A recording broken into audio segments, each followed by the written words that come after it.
आप याद करिए, जब 2014 में प्रधानमंत्री मोदी जी देश के प्रधानमंत्री बने थे, उन्होंने उस समय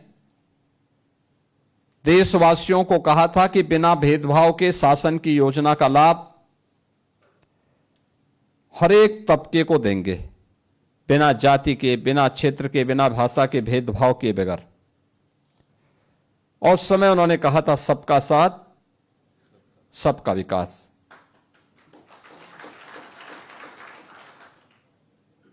सबका साथ और सबका विकास का यह मंत्र आज समाज के प्रत्येक तबके के उत्थान का कारण बना है। और उत्थान की सी कहानी कि इस नई कड़ी का नाम है घुमंतु जाति विकास बोर्ड।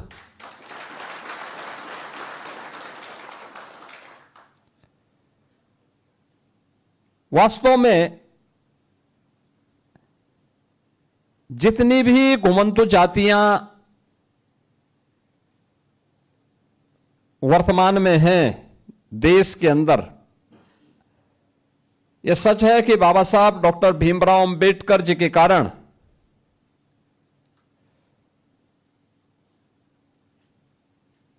आजादी के बाद उन्होंने इस जाति को, जो अंग्रेजों की साजिश थी,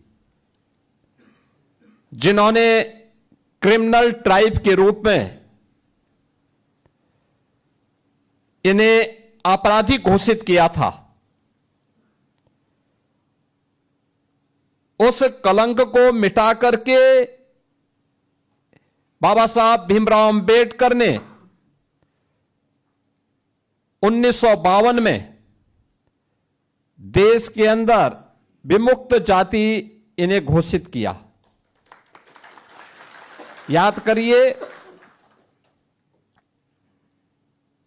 अंग्रेजों ने यानी ब्रिटिशर ने इन्हें क्रिमिनल ट्राइब क्यों घोषित किया था? इसलिए क्योंकि इन जातियों ने अंग्रेजों का जीना हराम कर दिया था। भारत की आजादी के लिए बिना रुके, बिना डिगे, बिना थके जो लड़ाई लड़ रहे थे, उन जातियों को आपराधिक श्रेणी में रख करके क्रिमिनल ट्राइब के रूप में उन्होंने 1871 में इन्हें अधिसूचित कर दिया था। 1857 की प्रथम स्वातंत्र समर अंग्रेजों की चूलों को हिला दिया था। उन्हें लगने लग गया था कि अब बहुत दिनों तक हम भारत में शासन नहीं कर पाएंगे, और इसलिए उन्होंने उसके लिए उस समय जैसे ही प्रथम स्वातंत्र समर पर थोड़ी नियंत्रण करने में वे सफल हुए, उसको विफल करने में वे सफल हुए, तो उन्होंने उसके बाद जो रणनीति अपनाई, उन जातियों को चिन्हित करना प्रारंभ किया जो लगातार इस मुहिम में प्रत्यक्ष अप्रत्यक्ष रूप से भागीदार बन रहे थे। और तब 1871 में उन्होंने जो क्रिमिनल ट्राइब एक्ट 1871 बनाया, उसमें उन जातियों को शामिल किया जिससे उनके साथ एक कलंक लग जाए और वे समाज में कहीं भी मुंह दिखाने की स्थिति में न हो। लेकिन याद रखना, सत्य सत्य होता है। अगर सोना मिट्टी में मिल जाए तो वह उसका सोनापन खराब नहीं होता। अगर कुछ देर के लिए सूर्य के सामने बादल आ जाएं तो सूर्य की उष्मा के सामने बहुत देर तक बादल ठहर नहीं पाते।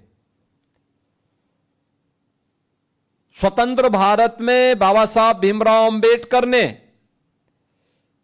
क्रिमिनल ट्राइब एक्ट 1871 को तो समाप्त किया और विमुक्त जाति के रूप में इन जातियों को सम्मान दिया। ये अनुसूचित जाति, जनजाति, पिछड़ी जातियों में तमाम ऐसी जातियां हैं जो इन विमुक्त जाति के रूप में आज भी समाज के बीच में काम कर रही हैं।